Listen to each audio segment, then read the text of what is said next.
Hello दोस्तों, welcome to my YouTube channel educator by Rupesh. तो आज का महत्वपूर्ण टॉपिक भारत के संविधान से स्रोत। तो वीडियो को स्किप ना करते हुए इसे अंत तक देखिए। आइए शुरू करें। एकल नागरिकता अर्थात एकहरी नागरिकता कहाँ से ली गई है? तो एकल नागरिकता या एकहरी नागरिकता कहाँ से ली गई है? आइए ऑप्शन देखें। ऑप्शन ए रूस, option B America, option C Britain, option D Germany. तो इसका राइट आंसर है ब्रिटेन। जो एकल नागरिकता है या एकहरी नागरिकता वो ब्रिटेन से ली गई है, और संसदीय शासन प्रणाली वह भी ब्रिटेन के संविधान से ली गई है, और मंत्रिमंडल व्यवस्था वह भी ब्रिटेन के संविधान से ग्रहण की गई है। आइए नेक्स्ट क्वेश्चन। मूल अधिकार कहाँ से लिए गए हैं अर्थात फंडामेंटल राइट्स कहाँ या किस संविधान से ग्रहण किए गए हैं? तो आइए ऑप्शन देखिए। Option A Canada, option B Britain, option C रूस और ऑप्शन डी अमेरिका अर्थात USA.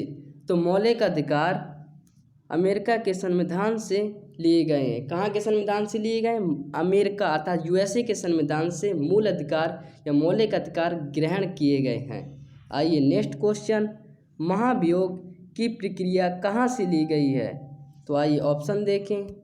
Option A Ireland, option B USA, next option Australia और नेक्स्ट ऑप्शन ब्राज़ील। तो महाभियोग की प्रक्रिया यूएसए अर्थात अमेरिका के संविधान से ली गई है, और महाभियोग की प्रक्रिया अनुच्छेद 61 में महाभियोग की प्रक्रिया का वर्णन है। इसके तहत देश के राष्ट्रपति को हटाने का प्रावधान है। Next question. राज्य के नीति निर्देशक तत्व कहाँ से लिए गए हैं? तो राज्य के जो नीति निर्देशक तत्व हैं वह कहाँ से लिए गए हैं? आइए ऑप्शन देखें। भारत शासन अधिनियम 1935, दक्षिण अफ्रीका, फ्रांस, आयरलैंड। तो इसका राइट आंसर है आयरलैंड। आयरलैंड के संविधान से राज्य के नीति निर्देशक तत्व लिए गए हैं। आइए ऑप्शन भारत शासन अधिनियम 1935। भारत शासन अधिनियम 1935 इसके तहत भारतीय संविधान में सबसे अधिक स्रोत ग्रहण किए गए हैं। लगभग 250 अनुच्छेद कैग न्यायपालिका आदि को ग्रहण किया गया है। दक्षिण अफ्रीका से संविधान संशोधन की प्रक्रिया ग्रहण की गई है। और फ्रांस से 3 शब्द समानता, स्वतंत्रता और बंधुत्व को ग्रहण किया गया है। आइए नेक्स्ट क्वेश्चन। संघात्मक शासन व्यवस्था कहाँ से ली गई है?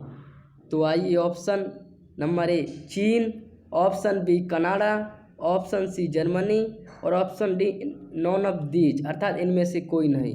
तो संघात्मक शासन व्यवस्था कनाडा के संविधान से ग्रहण की गई है। और नेक्स्ट क्वेश्चन। संविधान संशोधन की प्रक्रिया कहाँ से ली गई है? तो संविधान संशोधन की प्रक्रिया ऑप्शन सी दक्षिण अफ्रीका। तो इसका राइट आंसर है दक्षिण अफ्रीका। अनुच्छेद 368 के तहत संविधान संशोधन का वर्णन मिलता है, और संविधान संशोधन संसद द्वारा किया जाता है। Next question. समवर्ती सूची कहाँ के संविधान से ली गई है? तो आइए ऑप्शन देखें। अर्जेंटीना, ऑप्शन बी जर्मनी के संविधान से, और ऑप्शन सी ऑस्ट्रेलिया और ऑप्शन डी अमेरिका के संविधान से। तो इसका राइट आंसर है ऑस्ट्रेलिया के संविधान से। जो समवर्ती सूची है वह ऑस्ट्रेलिया के संविधान से ग्रहण की गई, अर्थात 7वीं अनुसूची में सूचियों का वर्णन मिलता है, और संघ सूची, राज्य सूची और समवर्ती सूची 3 प्रकार की सूचियां हैं। संघ सूची पर केंद्र सरकार कानून बना सकती है, और राज्य सूची पर राज्य सरकार, और समवर्ती सूची पर केंद्र और राज्य दोनों मिलकर कानून बना सकती हैं। और समवर्ती सूची कहाँ से ग्रहण की गई है? तो वह ऑस्ट्रेलिया के संविधान से ग्रहण की गई है। Next question. निम्न को मिलाइए। आइए मौलिक कर्तव्य मूल संविधान में मौलिक कर्तव्य नहीं थे। इन्हें 42वें संविधान संशोधन 1976 के द्वारा जोड़ा गया था। हालांकि उस समय 10 मौलिक कर्तव्य जोड़े गए थे, और 86वां संविधान संशोधन 2002 के द्वारा 11वां मौलिक कर्तव्य जोड़ा गया था। तो मौलिक कर्तव्य को सोवियत संघ रूस से लिए गए हैं। आइए नेक्स्ट आपात उपबंध अर्थात आपातकालीन उपबंध, इनको आपातकालीन उपबंध इन्हें जर्मनी के वाइमर संविधान से ग्रहण किया गया है। और आपात उपबंध का वर्णन अनुच्छेद 352 से 360 तक मिलता है। और आर्टिकल 352 में राष्ट्रीय आपातकाल और अनुच्छेद 356 में राष्ट्रपति शासन और अनुच्छेद 360 में वित्तीय आपातकाल का वर्णन मिलता है। प्रस्तावना को अमेरिका के संविधान से ग्रहण किया गया है। हालांकि अगर प्रस्तावना की भाषा पूछी जाए तो वह ऑस्ट्रेलिया के संविधान से ग्रहण किया गया है। और चौथा क्वेश्चन, संयुक्त अधिवेशन। संयुक्त अधिवेशन को ऑस्ट्रेलिया के संविधान से ग्रहण किया गया है और इसे अनुच्छेद 108 के तहत इसका वर्णन मिलता है। किसका? संयुक्त अधिवेशन का।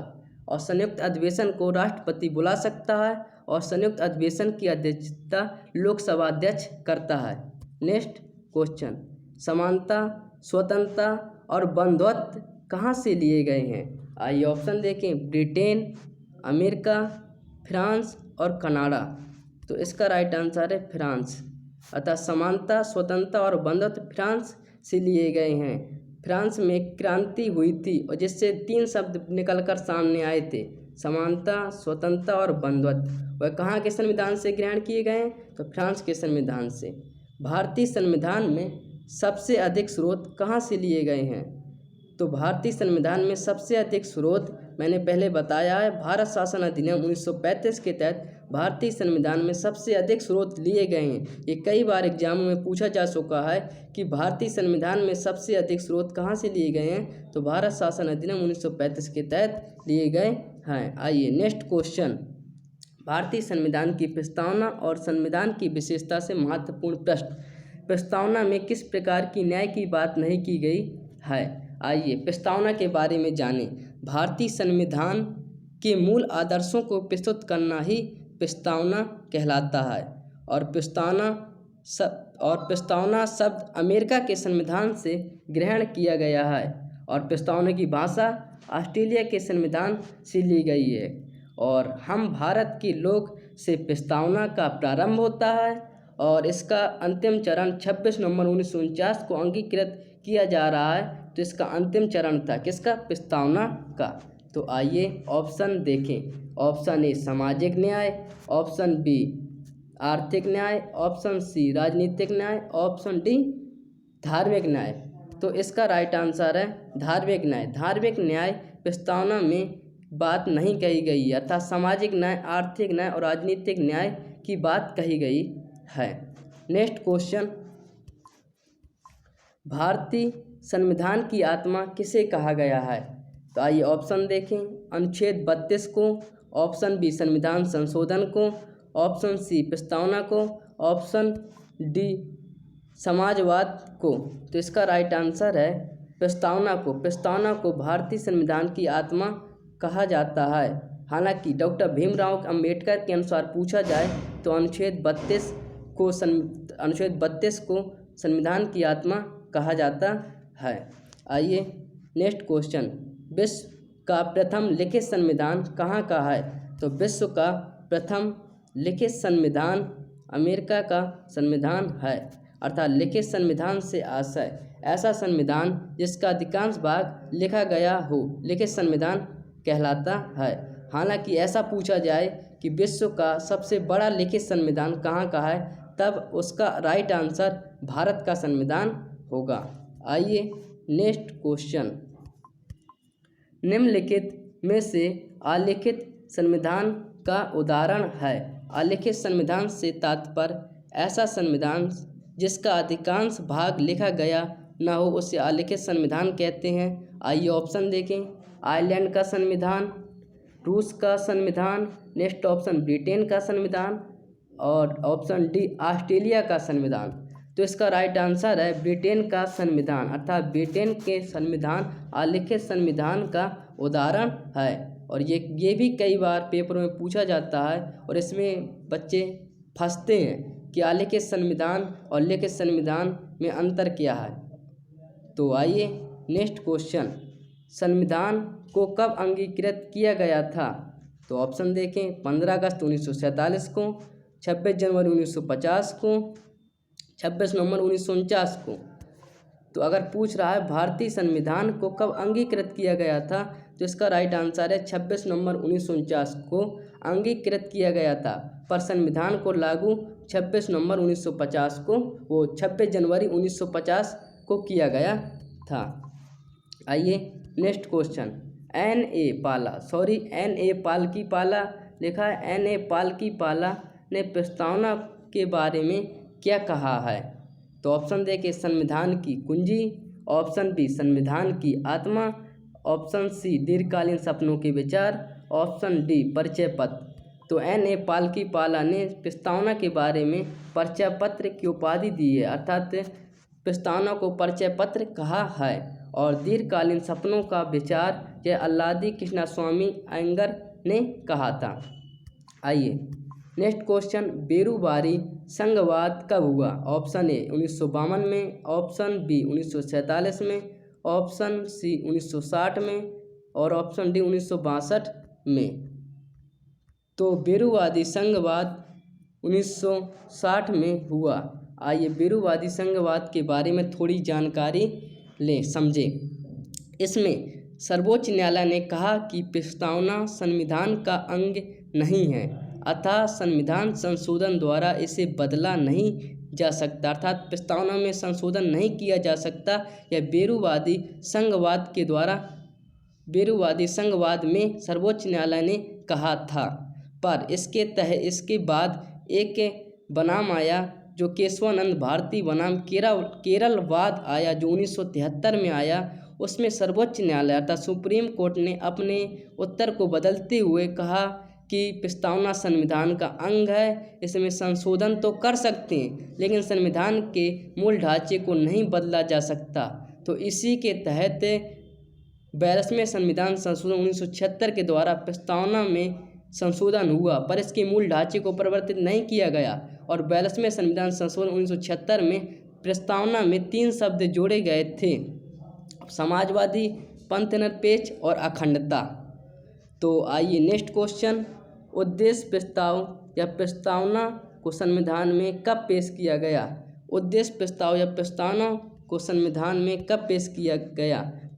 तो ऑप्शन देखिए 9 दिसंबर 1946 को, ऑप्शन बी 26 नवंबर 1949 को, ऑप्शन सी 13 दिसंबर 1946 को, ऑप्शन डी 11 दिसंबर 1946 को।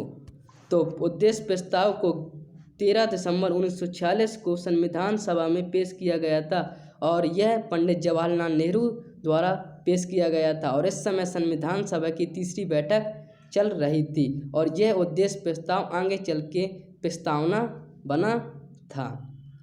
तो आइए ये ऊपर के ऑप्शन देखें। 9 दिसंबर 1946, 9 दिसंबर 1946 संविधान सभा की प्रथम बैठक हुई थी। कब? 9 दिसंबर 1946 को। और इसमें एक अस्थायी सदस्य चुने गए थे डॉक्टर सच्चिदानंद सिन्हा जी को। और 26 नवंबर 1949 को संविधान को अंगीकृत किया गया था।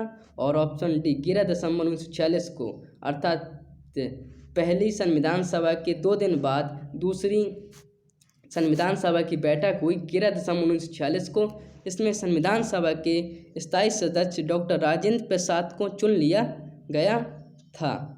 तो आशा करते हैं कि यह सीरीज आपको समझ में आई होगी और ये सारे क्वेश्चन में आपको बने होंगे। तो आशा करते हैं कि ऐसी वीडियो पाने के लिए हमारे इस चैनल एडुकेटर बाय रूपेश को सब्सक्राइब शेयर करें और हम एक फैमिली के रूप में बन सकें। तो ऐसे वीडियो पाने के लिए रोज़ हमारे चैनल में आएं और देखें और अपनी तैयारी को मजबूत करें। तो धन्यवाद दोस्तों।